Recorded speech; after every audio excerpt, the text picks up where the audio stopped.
ओम हनु हनु हनु हनुमते नमः। श्री रामाय नमः।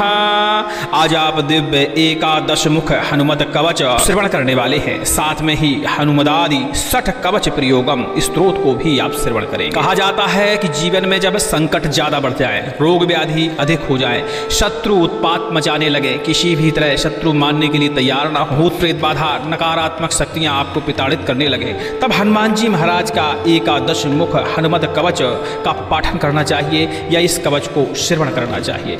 हनुमान जी महाराज का यह दिव्य कवच समस्त प्रकार की व्याधियों का शमन करता है, भूत प्रेत बाधा नकारात्मक शक्तियों का नाश करता है, रोग दोषों को दूर करता है, ग्रह बाधा को शांत करता है। और हनुमान जी महाराज तो कलयुग में प्रत्यक्ष रूप से विद्यमान, तो स्वाभाविक है जब हनुमान जी महाराज के कवच को हम पाठन करेंगे, धारण करेंगे, तो हमारे शरीर की ऐसी सुरक्षा होगी कि दुनिया की बड़े से बड़ी दुष्ट शक्ति भी हमारा कुछ नहीं बिगाड़ पाएगी। आज हमने एकादश हनुमत कवच और साथ में ही हनुमदादि 60 कवच प्रयोगम एक साथ संगम आपको श्रवण कराने के लिए उपलब्ध कराया है, जो कि बड़ा ही दुर्लभ माना जाता है। इस कवच का पाठन करने से निश्चित ही मानिए कि आपके जीवन से समस्त प्रकार की व्याधियां दूर हो जाएंगी, हर प्रकार के शत्रु पर विजय प्राप्त होगी, धन सौभाग्य की प्राप्ति होगी और हर प्रकार की नकारात्मक ऊर्जा बुरी बाधा आपसे दूर हो जाएगी। चलिए सुनते हैं दिव्य एकादश हनुमत कवच, साथ में हनुमदादि 60 कवच प्रयोग श्रवण करते हैं, जो कि हमने पूर्ण 5 बार आपको श्रवण करने के लिए उपलब्ध कराया है। हनुमान जी महाराज की कृपा पाने के लिए लगातार श्रवण करिए और प्रयास करिए कि हनुमान जी महाराज के इस कवच का और इस संगम का आप पाठन भी कर पाएं। सुनते रहिए। ओम एकादश मुख हनुमत कवचम लोपामुद्रोवाच ओम कुंभोद्भवदया सिंधो श्रुतं हनुमतः प्रभो यंत्र मंत्रादिकं सर्वं तन्मुखोदीरितं मया दयां कुरु मयि प्राणनाथ वेदितुमुत्सहे कवचं वायुपुत्रस्य एकादश मुखात्मनः इत्येवं वचनं श्रुत्वा प्रियायाः प्रश्रयान्वितं वक्तुं प्रचक्रमेऽत्र लोपामुद्रां प्रति प्रभु अगस्तौवाच नमस्कृत्वा रामदूतं हनुमन्तं महापतिं ब्रह्म प्रोक्तं तु कवचं शृणु सुन्दरि सादरा शनन्दनाय च महच्चतुराननवासितं कवचं कामदं दिव्यं रक्षाकुलनिबर्हणं सर्वसम्पत्प्रदं पुण्यं मर्त्यानां मधुरस्वरे। ओम अस्य श्रीकवचस्यैकादशवक्त्रस्य धीमतः हनुमत्कवचमन्त्रस्य सनन्दन ऋषि स्मृतः प्रसन्नात्मा हनुमांश्च देवतात्र प्रकीर्तिता छन्दोनुष्टुप् समाख्यातं बीजं वायुसुतस्तथा मुखात्र प्राणशक्तिश्च विनियोगः प्रकीर्तितः सर्वकामार्थसिद्ध्यर्थे जपैव मुदीरयेत् स्फ्रें बीजशक्तिधृक पातु शिरो मे पवनात्मजः इति अंगुष्ठाभ्यां नमः क्रौं बीजात्मा नयनयोः पातु मां वानरेश्वरः इति तर्जनीभ्यां नमः। ओम चं बीजरूपी करणौ मे सीताशोकविनाशनः इति मध्यमाभ्यां नमः। ओम बं बीजर्थश्च कंठं मे क्षयकारकः इति कनिष्ठिकाभ्यां नमः। कवचम् ओम बं बीजकीर्तितः पातु बाहु मे च देवाञ्जनीसुतः ॐ ह्रां बीजं राक्षसेन्द्रस्य दर्पः पातु चोदरं क्षौं बीजमयो मध्यं मे पातु लङ्काविदाहकः ह्रीं बीजधरो गुह्यं मे पातु देवेन्द्रवन्दितः रं बीजात्मा सदा पातु चोरु मे वार्धिलङ्घनः सुग्रीव सचिवः पातु जानुनी मे मनोजवः अपादमस्तकं पातु रामदूतो महाबलः पूर्वे वानरवक्त्रो मां चाग्नेयां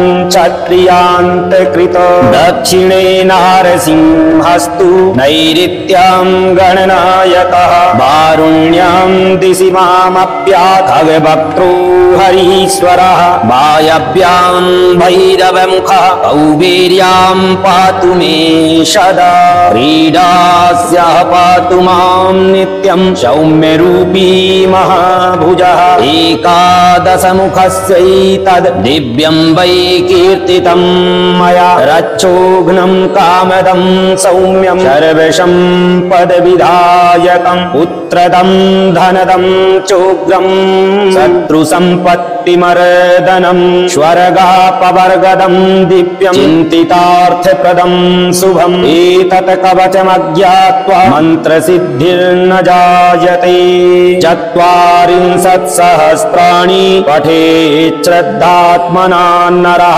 एकवारं पठेन् नित्यं कवचं सिद्धिदं महत् द्विवारं वा त्रिवारं वा पठेदायोस्यमाप्नुयात् प्रमादेकादशादेव मावर्तन् कृतात् सुधीः वर्षान्ते दर्शनं साक्षात् लभते नात्र संशयः यं यं चिन्तयते कामं तं प्राप्नोति पुरुषः ब्रह्मोदीरितमेतद्धि अवाग्रे कथितं महत् एतेवमुक्त्वा कवच महर्षिस्तूष्णी बभूवेन्दुमुखीं निरीक्ष्य सन्धष्टचित्तापि तदा तदीयादौ ननामाति मुदा स्वभरतुः श्रीहनुमदादिषट् कवच प्रयोग आदौ नरैर्मारुतेश्च पठित्वा कवचं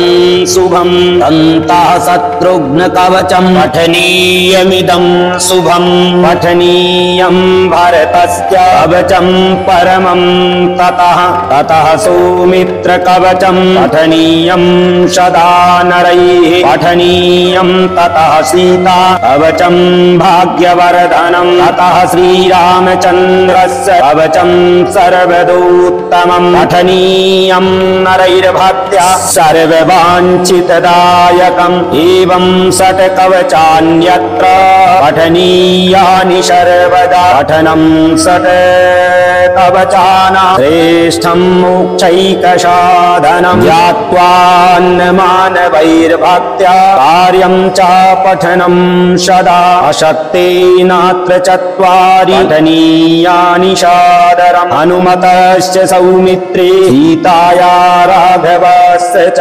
इमानि पठनीयानि चत्वारि कवचानि चतुर्णां कवचानां च पठते मानवस्य च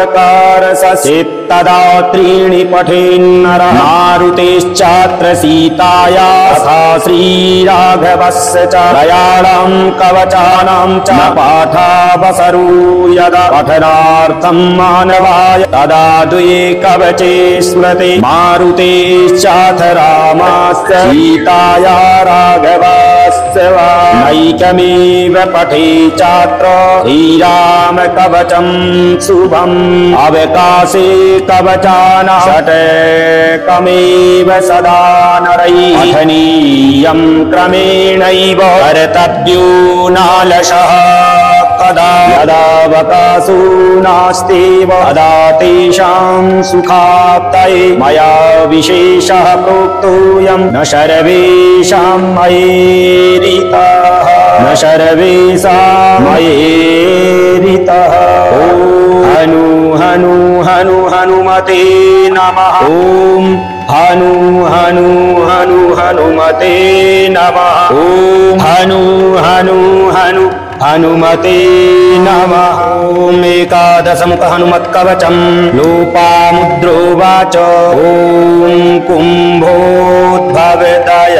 सिन्धो श्रुतं हनुमतः प्रभो। यन्त्रमन्त्रादिकं सर्वं तन्मुखोदीरितं मया। दयां कुरु मयि प्राणनाथ वेदितुमुत्सहे। कवचं वायुपुत्रस्य एकादशमुखात्मनः। इत्येवं वचनं श्रुत्वा प्रियायाः प्रश्रयान्वितं वक्तुं प्रचक्रमेऽत्र लोपामुद्रां प्रति प्रभु। अगस्त्योवाच नमस्कृत्वा रामदूतं हनुमन्तं महापतिं। ब्रह्मप्रोक्तं तु कवचं शृणु सुन्दरि सादरा।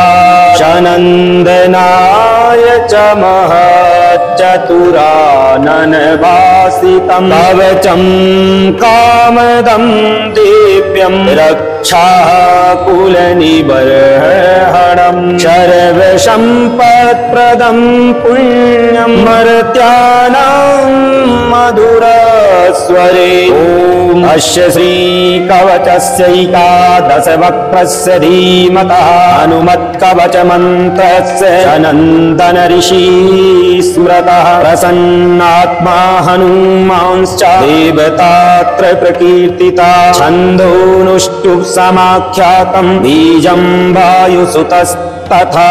मुखात्र प्राणशक्तिश्च विनियोगः प्रकीर्तितः। सर्वकामार्थसिद्ध्यर्थे जपैव मुदीरयेत्। स्फें बीजशक्तिधृक् पातु शिरो मे पवनात्मजः। इति अंगुष्ठाभ्यां नमः। क्रौं बीजात्मा नयनयोः पातु मां वानरेश्वरः। इति तर्जनीभ्यां नमः। ॐ चं बीजरूपी करणौ मे सीताशोकविनाशनः। इति मध्यमाभ्यां नमः। ॐ बं बीजर्थश्च कण्ठं मे क्षयकारकः। इति कनिष्ठिकाभ्यां नमः। कवचम् ॐ बं बीजकीर्तितः पातु बाहू मे चाञ्जनीसुतः। ॐ ह्रां बीजं राक्षसेन्द्रस्य दर्पः पातु चोदरं। क्षौं बीजमयो मध्यं मे पातु लङ्काविदाहकः। ह्रीं बीजधरो गुह्यं मे पातु देवेन्द्रवन्दितः। रं बीजात्मा सदा पातु चोरु मे वार्धिलङ्घनः। सुग्रीवसचिवः पातु जानुनी मे मनोजवः। अपादमस्तकं पातु रामदूतो महाबलः। पूर्वे वानरभक्तो मां जाग्नेयां क्षत्रियान्तकृत। दक्षिणे नारसिंहस्तु नैऋत्यां गणनायकः। वारुण्यां दिशि मामप्यात् खगवक्त्रो हरीश्वरः। वायव्यां भैरवमुखः कौबेर्यां पातु मे सदा। क्रीडास्याः पातु मां नित्यं सौम्यरूपी महाभुजः। एकादशमुखस्यैतद् दिव्यं वै कीर्तितं मया। रक्षोघ्नं कामदं सौम्यं सर्वसम्पदविधायकं। पुत्रदं धनदं चोग्रं शत्रुसम्पत्तिमर्दनं। स्वर्गापवर्गदं दिव्यं चिन्तितार्थप्रदं शुभम्। एतत् कवचमज्ञात्वा मन्त्रसिद्धिर्न जायते। 40 सहस्राणि पठेत् श्रद्धात्मना नरः। एकवारं पठेन् नित्यं कवचं सिद्धिदं महत्। द्विवारं वा त्रिवारं वा पठेदायोस्माप्नुयात्। प्रमादे एकादशादेव मा वर्तन् कृतात् सुधीः वर्षान्ते दर्शनं साक्षात् लभते नात्र संशयः यं यं चिन्तयते कामं तं प्राप्नोति पुरुषः ब्रह्मोदीरितमेतद्धि तवाग्रे कथितं महत एत्येवमुक्त्वा कवच महर्षिस्तूष्णी बभूवेन्दुमुखीं निरीक्ष्य चण्डश्चित्तापि तदा तदीयादौ ननामाति मुदा स्वभरतुः श्री हनुमदादिषट् कवच प्रयोग आदौ नरैर्मारुतेश्च पठित्वा कवचं शुभं तन्तः शत्रुघ्न कवचं पठनीयमिदं शुभं पठनीयं भरतस्य कवचं परमं ततः सौमित्र कवचं पठनीयं सदा नरैः पठनीयं ततः सीता कवचं भाग्यवर्धनं ततः श्रीरामचन्द्रस्य कवचं सर्वदोत्तमं पठनीयं नरैर्भक्त्या सर्ववाञ्छितदायकम् एवं षट् कवचान्यत्र पठनीयानि सर्वदा पठनं षट् कवचानां श्रेष्ठं मोक्षैकसाधनं ज्ञात्वान्नमानवैर्भक्त्या कार्यं च पठनं सदा अशक्तेनात्र चत्वारि पठनीयानि सादरम् हनुमतस्य सौमित्रे सीताया राघवस्य च इमानि पठनीयानि चत्वारि कवचानि चतुर्णां कवचानां च पठते मानवस्य च नयाद्यत्रावतारसस्येत्तदा त्रीणि पठेन्नरः मारुतेश्चात्र सीताया तथा श्रीराघवस्य च त्रयाणां कवचानां च पाठावसरो यदा पठनार्थं मानवाय तदा द्वे कवचे स्मृते मारुतेश्चाथ रामस्य सीताया राघवस्य वा नैकमेव पठे चात्र श्रीराम कवचं शुभम् अवकाशे कवचानां षट्कमेव सदा नरैः पठनीयं क्रमेणैव कर्तव्यो नालसः कदा यदावकाशो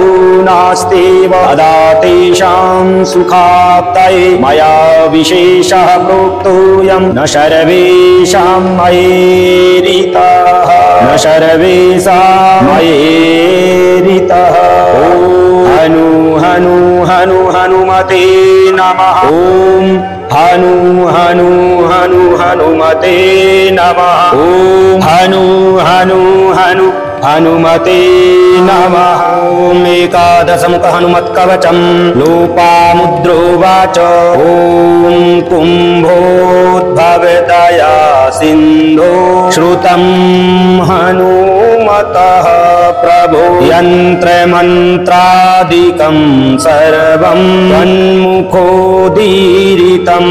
मया दयां कुरु मयि प्राणनाथ वेदितुमुत्सहे कवचं वायुपुत्रस्य एकादशमुखात्मनः इत्येवं वचनं श्रुत्वा प्रियायाः प्रश्रयान्वितं वक्तुं प्रचक्रमेऽत्र लोपामुद्रां प्रति प्रभु अगस्तौवाच नमस्कृत्वा रामदूतं हनुमन्तं महापतिं ब्रह्म प्रोक्तं तु कवचं शृणु सुन्दरि सादरा शनन्दनाय च महच्चतुराननवासितं कवचं कामदं देव्य दिव्यम् रक्षाः कुलनिबर्हणम् सर्वसम्पत्प्रदम् पुण्यम् मर्त्यानाम् मधुरस्वरे ॐ अस्य श्रीकवचस्यैकादशवक्त्रस्य धीमतः हनुमत्कवचमन्त्रस्य नन्दन ऋषि स्मृतः प्रसन्नात्मा हनुमांश्च देवतात्र प्रकीर्तिता छन्दोनुष्टुप् समाख्यातम् बीजं वायुसुतस्तथा मुखात्र प्राणशक्तिश्च विनियोगः प्रकीर्तितः सर्वकामार्थसिद्ध्यर्थे जपैव मुदीरयेत् स्फें बीजशक्तिधृक् पातु शिरो मे पवनात्मजः इति अंगुष्ठाभ्यां नमः क्रौं बीजात्मा नयनयोः पातु मां वानरेश्वरः इति तर्जनीभ्यां नमः ॐ चं बीजरूपी करणौ मे सीताशोकविनाशनः इति मध्यमाभ्यां नमः ॐ बं बीजर्थश्च कण्ठं मे चयकारकः इति कनिष्ठिकाभ्यां नमः कवचम् ॐ बं बीजकीर्तितः पातु बाहु मे चाञ्जनीषुतः ॐ रां बीजं राक्षसेन्द्रस्य दर्पः पातु चोदरं शौं बीजमयो मध्यं मे पातु लङ्काविदाहकः ह्रीं बीजधरो गुह्यं मे पातु देवेन्द्रवन्दितः रं बीजात्मा सदा पातु चोरु मे वार्धिलङ्घनः सुग्रीव सचिवः पातु जानुनी मे मनोजवः अपादमस्तकं पातु रामदूतो महाबलः पूर्वे वानरवक्त्रो मां चाग्नेयां क्षत्रियान्तकृत दक्षिणे नारसिंहस्तु नैऋत्यां गणनायकः वारुण्यां दिशि मामप्यात् खगवक्त्रो हरीश्वरः वायव्यां भैरवमुखः कौबेर्यां पातु मे सदा क्रीडास्याः पातु मां नित्यं सौम्यरूपी महाभुजः एकादशमुखस्यैतद् दिव्यं वै कीर्तितं मया रक्षोघ्नं कामदं सौम्यं सर्वसम्पदविधायकं पुत्रदं धनदं चोग्रं शत्रुसम्पत्तिमर्दनं स्वर्गापवर्गदं दिव्यं चिन्तितार्थप्रदं शुभम् एतत् कवचमज्ञात्वा मन्त्रसिद्धिर्न जायते चत्वारिंशत्सहस्राणि पठेत् श्रद्धात्मना नरः एकवारं पठेन्नित्यं कवचं सिद्धिदं महत् द्विवारं वा त्रिवारं वा पठेदायोस्माप्नुयात् प्रमादेकादशादेव मा वरतन् कृतात् सुधीः वर्षान्ते दर्शनं साक्षात् लभते नात्र संशयः यं यं चिन्तयते कामं तं प्राप्नोति पुरुषः ब्रह्मोदीरितमेतद्धि तवाग्रे कथितं महत् एत्येवमुक्त्वा कवचं महर्षिस्तूष्णी बभूवेन्दुमुखीं निरीक्ष्य चन्द्रश्चचित्तापि तदा तदीयादौ ननामाति मुदा स्वभरतुः श्री हनुमदादिषट् कवच प्रयोग आदौ नरैर्मारुतेश्च पठित्वा कवचं शुभं तन्तः शत्रुघ्न कवचं पठनीयमिदं शुभं पठनीयं भरतस्य कवचं परमं ततः सौमित्र कवचं पठनीयं सदा नरैः पठनीयं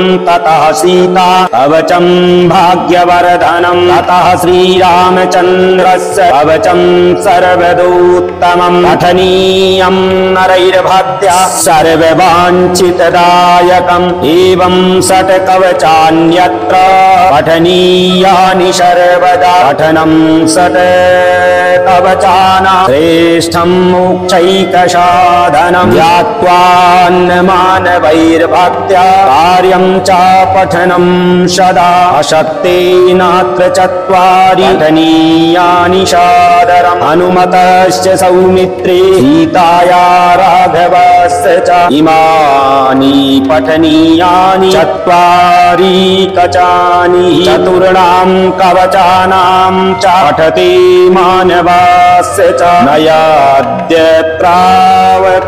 प्रावकारससित्तदा त्रीणि पठेन्नरः मारुतेश्चात्र सीताया तथा श्रीराघवस्य च त्रयाणां कवचानां च पाठावसरो यदा पठनार्थं मानवाय तदा द्वे कवचे स्मृते मारुतेश्चाथ रामस्य सीताया राघवस्य वा नैकमेव पठे चात्र श्रीराम कवचं शुभम् अवकाशे कवचानां षट्कमेव सदा नरैः पठनीयं क्रमेणैव कर्तव्यो नालसः कदा यदावकाशो नास्त्येव तदा तेषां सुखाप्तये मया विशेषः प्रोक्तोऽयं न सर्वेषां मयेरितः न सर्वेषां मयेरितः हनु हनु हनु हनुमते नमः ॐ हनु हनु हनु हनुमते नमः ॐ हनु हनु हनु हनुमते नमः ॐ एकादशमुख हनुमत्कवचं लोपामुद्रोवाच ॐ कुम्भोद्भवतया सिन्धो श्रुतं हनुमतः प्रभो यन्त्रमन्त्रादिकं सर्वं तन्मुखोदीरितं मया दयां कुरु मयि प्राणनाथ वेदितुमुत्सहे कवचं वायुपुत्रस्य एकादशमुखात्मनः इत्येवं वचनं श्रुत्वा प्रियायाः प्रश्रयान्वितं वक्तुं प्रचक्रमेऽत्र लोपामुद्रां प्रति प्रभुः अगस्तौवाच नमस्कृत्वा रामदूतं हनुमन्तं महामतिं ब्रह्म प्रोक्तं तु कवचं शृणु सुन्दरि सादरा शनन्दनाय च महच्चतुराननवासितं कवचं कामदं दिव्यं रक्षाकुलनिबर्हणं सर्वसम्पत्प्रदं पुण्यं मर्त्यानां मधुरस्वरे ॐ अस्य श्रीकवचस्यैकादशवक्त्रस्य धीमतः हनुमत्कवचमन्त्रस्य नन्दन ऋषि स्मृतः प्रसन्नात्मा हनुमांश्च देवतात्र प्रकीर्तिता छन्दोनुष्टुप् समाख्यातं बीजं वायुसुतस्तथा मुखात्र प्राणशक्तिश्च विनियोगः प्रकीर्तितः सर्वकामार्थसिद्ध्यर्थे जपैव मुदीरयेत् स्फें बीजशक्तिधृक् पातु शिरो मे पवनात्मजः इति अंगुष्ठाभ्यां नमः क्रौं बीजात्मा नयनयोः पातु मां वानरेश्वरः इति तर्जनीभ्यां नमः ॐ चं बीजरूपी करणौ मे सीताशोकविनाशनः इति मध्यमाभ्यां नमः ॐ बं बीजर्थश्चण्ठं मे अच्छय चयकारकः इति कनिष्ठिकाभ्यां नमः कवचं ॐ बं बीजकीर्तितः पातु बाहू मे चाञ्जनीसुतः ॐ राम बीजं राक्षसेन्द्रस्य दर्पः पातु चोदरं क्षौं बीजमयो मध्यं मे पातु लङ्काविदाहकः ह्रीं बीजधरो गुह्यं मे पातु देवेन्द्रवन्दितः रं बीजात्मा सदा पातु चोरु मे वार्तिलङ्घनः सुग्रीव सचिवः पातु जानुनी मे मनोजवः अपादमस्तकं पातु रामदूतो महाबलः पूर्वे वानरवक्त्रो मां चाग्नेयां क्षत्रियान्तकृत दक्षिणे नारसिंहस्तु नैऋत्यां गणनायकः वारुण्यां दिशि मामप्याथ खगवक्त्रो हरीश्वरः वायव्यां भैरवमुखः कौबेर्यां पातु मे सदा क्रीडास्यः पातु मां नित्यं सौम्यरूपी महाभुजः एकादशमुखस्यैतद् दिव्यं वै कीर्तितं मया रक्षोघ्नं कामदं सौम्यं सर्वसम्पदविधायकं पुत्रदं धनदं चोग्रं शत्रुसम्पत्तिमर्दनं स्वर्गापवर्गदं दिव्यं चिन्तितार्थप्रदं शुभम् एतत् कवचमज्ञात्वा मन्त्रसिद्धिर्न जायते 40 सहस्राणि पठेत् श्रद्धात्मना नरः एकवारं पठेन् नित्यं कवचं सिद्धिदं महत् द्विवारं वा त्रिवारं वा पठेदायोस्माप्नुयात् प्रमादेकादशादेव मावर्तन् कृतात् सुधीः वर्षान्ते दर्शनं साक्षात् लभते नात्र संशयः यं यं चिन्तयते कामं तं प्राप्नोति पुरुषः ब्रह्मोदीरितमेतद्धि अवाग्रे कथितं महत् एतेवमुक्त्वा कवचं महर्षिस्तूष्णी बभूवेन्दुमुखीं निरीक्ष्य सन्धष्टचित्तापि तदा तदीयादौ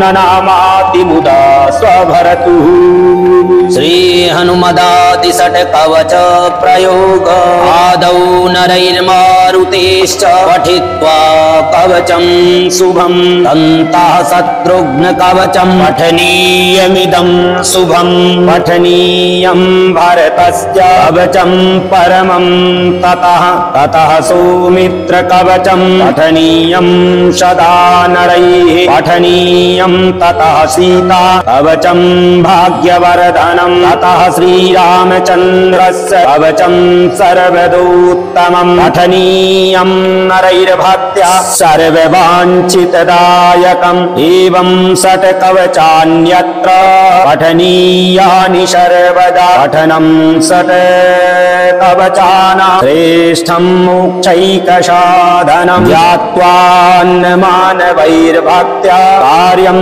च पठनं सदा अशक्तेनात्र चत्वारि पठनीयानि सादरम् हनुमतश्च सौमित्रे सीताया राघवस्य च इमानि पठनीयानि चत्वारि कवचानि चतुर्णां कवचानां च पठते मानवस्य च नयाद्यत्रावकारससित्तदा त्रीणि पठेन्नरः मारुतेश्चात्र सीताया तथा श्रीराघवस्य च त्रयाणां कवचानां च पाठावसरो यदा पठनार्थं मानवाय तदा द्वे कवचे स्मृते मारुतेश्चाथ रामस्य सीताया राघवस्य वा नैकमेव पठे चात्र श्रीराम कवचं शुभम् अवकाशे कवचानां षट्कमेव सदा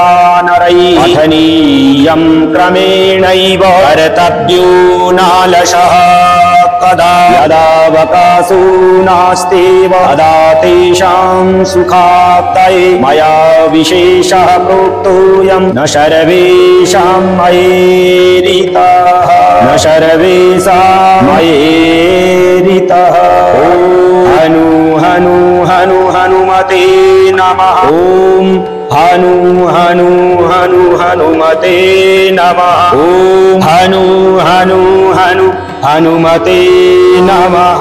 ॐ एकादशमुख हनुमत्कवचम् लोपामुद्रोवाच। ॐ कुम्भोद्भवदया सिन्धो श्रुतं हनुमतः प्रभो यन्त्रमन्त्रादिकं सर्वं तन्मुखोदीरितं मया। दयां कुरु मयि प्राणनाथ वेदितुमुत्सहे। कवचं वायुपुत्रस्य एकादशमुखात्मनः। इत्येवं वचनं श्रुत्वा प्रियायाः प्रश्रयान्वितं वक्तुं प्रचक्रमेऽत्र लोपामुद्रां प्रति प्रभु। अगस्त्योवाच नमस्कृत्वा रामदूतं हनुमन्तं महामतिं ब्रह्म प्रोक्तं तु कवचं शृणु सुन्दरि सादरा। शनन्दनाय च महच्चतुराननवासितं कवचं कामदं दिव्यं रक्षाकुलनिबर्हणं। सर्वसम्पत्प्रदं पुण्यं मर्त्यानां मधुरस्वरे। ॐ अस्य श्रीकवचस्यैकादशवक्त्रस्य धीमतः हनुमत्कवचमन्त्रस्य नन्दन ऋषि स्मृतः। प्रसन्नात्मा हनुमांश्च देवतात्र प्रकीर्तिता। छन्दोनुष्टुप् समाख्यातं बीजं वायुसुतस्तथा। मुखात्र प्राणशक्तिश्च विनियोगः प्रकीर्तितः। सर्वकामार्थसिद्ध्यर्थे जपैव मुदीरयेत्। स्फें बीजशक्तिधृक् पातु शिरो मे पवनात्मजः। इति अंगुष्ठाभ्यां नमः। क्रौं बीजात्मा नयनयोः पातु मां वानरेश्वरः। इति तर्जनीभ्यां नमः। ॐ चं बीजरूपी करणौ मे सीताशोकविनाशनः। इति मध्यमाभ्यां नमः। ॐ बं बीजर्थश्च कण्ठं मे चयकारकः। इति कनिष्ठिकाभ्यां नमः। कवचम् ॐ बं बीजकीर्तितः पातु बाहू मे चाञ्जनीसुतः। ॐ ह्रां बीजं राक्षसेन्द्रस्य दर्पः पातु चोदरं। क्षौं बीजमयो मध्यं मे पातु लङ्काविदाहकः। ह्रीं बीजधरो गुह्यं मे पातु देवेन्द्रवन्दितः। रं बीजात्मा सदा पातु चोरु मे वार्धिलङ्घनः। सुग्रीव सचिवः पातु जानुनी मे मनोजवः। अपादमस्तकं पातु रामदूतो महाबलः। पूर्वे वानरभक्तो मां चाग्नेयां क्षत्रियान्तकृत। दक्षिणे नारसिंहस्तु नैऋत्यां गणनायकः। वारुण्यां दिशि मामप्याथगवक्त्रो हरीश्वरः। वायव्यां भैरवमुखः कौबेर्यां पातु मे सदा। क्रीडास्यः पातु मां नित्यं सौम्यरूपी महाभुजः। एकादशमुखस्यैतद् दिव्यं वै कीर्तितं मया। रक्षोघ्नं कामदं सौम्यं सर्वसम्पदविधायकं। पुत्रदं धनदं चोग्रं शत्रुसम्पत्तिमर्दनं। स्वर्गापवर्गदं दिव्यं चिन्तितार्थप्रदं शुभम्। एतत् कवचमज्ञात्वा मन्त्रसिद्धिर्न जायते। 40 सहस्राणि पठेत् श्रद्धात्मना नरः। एकवारं पठेन् नित्यं कवचं सिद्धिदं महत्। द्विवारं वा त्रिवारं वा पठेदायोस्यमाप्नुयात्। प्रमादे दशादेव मावर्तन् कृतात् सुधीः वर्षान्ते दर्शनं साक्षात् लभते नात्र संशयः यं यं चिन्तयते कामं तं प्राप्नोति पुरुषः ब्रह्मोदीरितमेतद्धि अवाग्रे कथितं महत एत्येवमुक्त्वा कवच महर्षिस्तूष्णी बभूवेन्दुमुखीं निरीक्ष चण्डश्चित्तापि तदा तदीयादौ ननामाति मुदा स्वभरतुः श्रीहनुमदादिषट् कवच